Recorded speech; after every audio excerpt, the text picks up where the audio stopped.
Tu ne vas pas dire oui à des gens si jamais tu sais que de toute façon tu ne vas pas tenir tes promesses. Si jamais tu ne tiens pas tes promesses, tu perds toute crédibilité et les gens en fait ne vont plus t'écouter, ils ne vont plus croire en ta parole. Et c'est super important de dire ok, cette personne-là, s'il dit quelque chose, il va le faire. Okay, et donc du coup, ça passe par l'étape de savoir dire non. Alors bonjour et bienvenue sur cette nouvelle vidéo. J'espère les gars que vous allez bien depuis la dernière fois. N'hésite pas à t'abonner et à cliquer sur la cloche. Aujourd'hui on va voir ensemble 5 étapes pour pouvoir te permettre, étape par étape, pour pouvoir voir comment devenir un leader d'influence. Alors tu sais qu'aujourd'hui c'est important d'être un leader. Si jamais tu veux accomplir de grandes choses, plus tu vas construire un leadership important, plus tu vas pouvoir accomplir de grandes choses. Maintenant ça ne se fait pas du jour au lendemain. Personne, si il y a des gens qui ont déjà des compétences innées dans le leadership, mais ça se travaille et ça se construit. Et si jamais toi tu travailles, tu vas pouvoir avoir ce leadership. Donc est-ce qu'aujourd'hui tu veux construire une communauté, être un leader pour pouvoir accomplir de grandes choses? Ok, donc si jamais ta réponse est oui, je vais te partager avec toi, cette vidéo déjà elle est faite pour toi et je vais partager avec toi les 5 étapes pour pouvoir atteindre cet objectif. Surtout qu'aujourd'hui avec l'ère d'internet, tout le monde peut devenir un leader. D'accord? Tout le monde peut devenir un leader. À l'époque c'était pas comme ça, hein. Avant le seul média qu'il y avait c'était la télé. Tu vois, maintenant il y a internet, ça ouvre énormément d'opportunités. Tout ce qu'il y a à faire c'est à charbonner et à croire en toi. Donc je vais te montrer directement comment faire ça. Alors je m'appelle Jonathan Hachi, l'idée de cette chaîne c'est de pouvoir te permettre d'être libre géographiquement et d'être indépendant financièrement. Alors comment devenir un leader influent? C'est tout simplement en prenant des bonnes habitudes. John Maxwell disait: nous ne pouvons pas devenir ce dont nous avons besoin en restant qui nous sommes. Donc pour pouvoir devenir un leader, il va falloir forcément que tu deviennes une nouvelle version de toi-même. Ça veut dire que tu deviennes aujourd'hui la personne que tu seras dans le futur. Je sais que ça paraît un peu chelou, mais en gros il faut que tu sois, que tu te projettes dans le futur et que tu ramènes cette personne qui est dans le futur aujourd'hui. Et en ayant ces habitudes-là de la personne du futur. Et c'est comme ça que tu vas pouvoir vraiment retrécir le temps. Première étape pour pouvoir être un leader d'influence, sois positif. Il faut absolument que tu sois positif. Si jamais tu n'es pas positif, personne ne va te suivre. Si tu remarques bien, les gens aiment les gens qui sont positifs.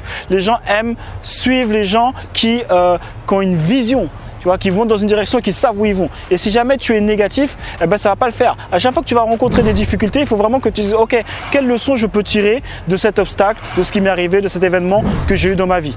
D'accord? Parce que tu peux contrôler la réaction que tu as face à un événement. Tu ne peux pas contrôler un événement qui arrive à toi, mais tu peux contrôler ta réaction. Donc c'est toi qui décides de l'état émotionnel que tu choisis d'avoir en fonction de l'événement qui arrive. Donc comment tu réagis? Est-ce que tu réagis positivement? Est-ce que tu essaies de voir ok, qu'est-ce que ça apporte dans ma vie, cet événement?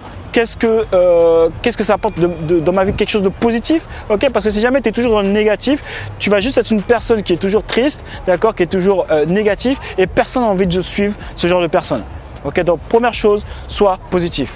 Deuxième, faire preuve de patience. Ok, ça c'est une qualité qui est super importante parce que dans les moments de stress, il faut être capable de ne pas agir de manière émotionnelle, agir trop rapidement ou de craquer, de ne pas pouvoir persévérer, par exemple, pour pouvoir atteindre un objectif. Si jamais par exemple tu as un gros objectif, il va falloir être patient et charbonner et tu vas peut-être passer, si jamais en tout cas c'est dans l'aspect financier, tu vas peut-être passer dans ce qu'on appelle la traversée du désert, donc ça va prendre du temps et pourtant il faut toujours que tu sois positif et que tu sois patient et que tu lâches pas, tu vois. Et les gens comme ça, en fait, créent une sorte de leadership, une aura qui fait que les gens admirent ce genre de personnes. Et donc du coup, tu vas être un leader et les gens vont vouloir te suivre et même t'aider à accomplir ton rêve. Troisième conseil pour pouvoir être un leader influent, c'est de distinguer la personne de son comportement. C'est-à-dire que par exemple, si jamais il y a Paul qui a l'habitude d'être toujours au top dans son travail, d'accord, et qu'aujourd'hui, je sais pas, il déconne, tu vois, tu vas pas dire ah Paul il est inefficace. Non, tu vas te dire ok, aujourd'hui il a peut-être un comportement qui n'est pas celui qu'on attend de lui aujourd'hui, mais c'est tout simplement parce que voilà, il a peut-être rencontré, je sais pas, il a peut-être des galères en ce moment dans sa famille. Donc du coup, tu sais que cette personne-là, elle n'est pas devenue bête, tu vois. Donc il faut vraiment faire attention à ça. Ou deuxième exemple, souvent les gens ils aiment bien, ou même soi-même, tu vois, on aime bien être dur envers soi-même. Ah ouais, je suis bête, oh je suis pas intelligent. Fais super attention à la puissance des mots. Okay? Ne dis jamais que tu es bête, même pour rigoler. Ne dis jamais des choses négatives par rapport à toi. ok? Parce que tout simplement, c'est pas parce que tu as fait une action sur laquelle peut-être que tu aurais pu faire une action qui aurait été peut-être plus productive ou plus intelligente ou plus réfléchie que ça veut dire que tu es bête. C'est juste l'action que tu as fait peut-être moins, j'ai pas envie de dire bête, mais voilà, tu comprends. Peut-être que l'action que tu as fait, elle est pas la meilleure, c'est pas le meilleur choix que tu aurais pu faire, mais ça ne veut pas dire que tu es bête. Peut-être que l'action que tu as fait est bête, d'accord? Mais toi, en tout cas, ça ne fait pas que Mais toi, en tout cas, ça ne veut pas dire que tu es bête. Ok? Donc, super important de distinguer vraiment les actions de la personne. Quatrième conseil pour pouvoir être un leader d'influence, éviter de se mettre trop en avant. Tu dois te mettre en avant en tant qu'un leader. Ok? Mais ça ne doit pas être de la vantardise ou tu ne dois pas essayer de récolter tous les lauriers. D'accord? Si jamais tu as une équipe, eh ben, pense toujours à remercier ton équipe, à dire que voilà, c'est grâce à ton équipe que tu es aujourd'hui là où tu en es. D'accord? De ne pas faire comme si tu étais tout seul et c'est que c'est toi qui as tout fait. Quoi, tu vois? Parce que si jamais tu ne fais pas ça, ben, les gens, en fait, déjà, ça montre que tu as un manque de confiance en toi parce que tu as un manque quelque part qui fait que ouais, tu veux toujours te mettre en avant alors que tu n'es pas tout seul, c'est pas toi qui as tout fait tout seul. Et les gens qui te suivent, à un moment donné, ils seront fatigués, tu vois. Parce que les gens, en général, lorsqu'ils démissionnent d'un poste, c'est pas parce que c'est pas une question d'argent, c'est plutôt une question de reconnaissance. Ils n'ont pas été reconnus dans le travail qu'ils ont fait. Okay, donc si tu veux être un bon leader et que tu veux avoir une équipe forte, ne te mets pas toujours en avant, rends à César ce qui appartient à César.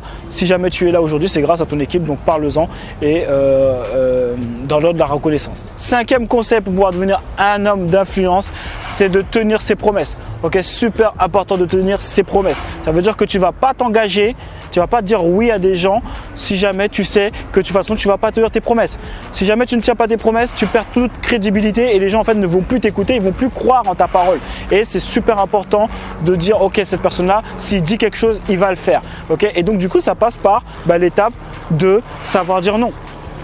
Beaucoup de personnes ne savent pas dire non parce qu'ils ont peur de décevoir la personne, ou ils ont peur que la personne ne va pas m'aimer si jamais je lui dis non. Non, il faut apprendre à dire non. Il faut apprendre à dire non pour pouvoir dire oui quand tu as vraiment envie et quand tu sais que tu vas pouvoir t'engager. Ok, donc voilà, c'est tout pour cette vidéo. N'hésite pas à me mettre un j'aime ou un j'aime pas si jamais tu es un rageux. Si jamais tu as aimé cette vidéo, ce que je te demande, le jeu, c'est que tu puisses partager cette vidéo, d'accord, me mettre un petit commentaire pour pouvoir me dire aussi, toi, quel est le point, le conseil que tu as le plus apprécié pour pouvoir devenir un leader d'influence. Ok, ça me demande un coaching pour pouvoir atteindre tes 5 chiffres par mois rapidement. Ok, donc voilà, c'est tout pour cette vidéo, les gars. On lâche rien. Ah oui, c'est offert en fait, tout est offert. Tout ce que je viens de te dire, c'est offert. Donc, il n'y a pas d'excuses. Ça ne sert à rien de bégayer. Et sinon, les gars, je vous dis, on lâche rien. Et on reste déterminés. Il y a eux et il y a nous. Soleil.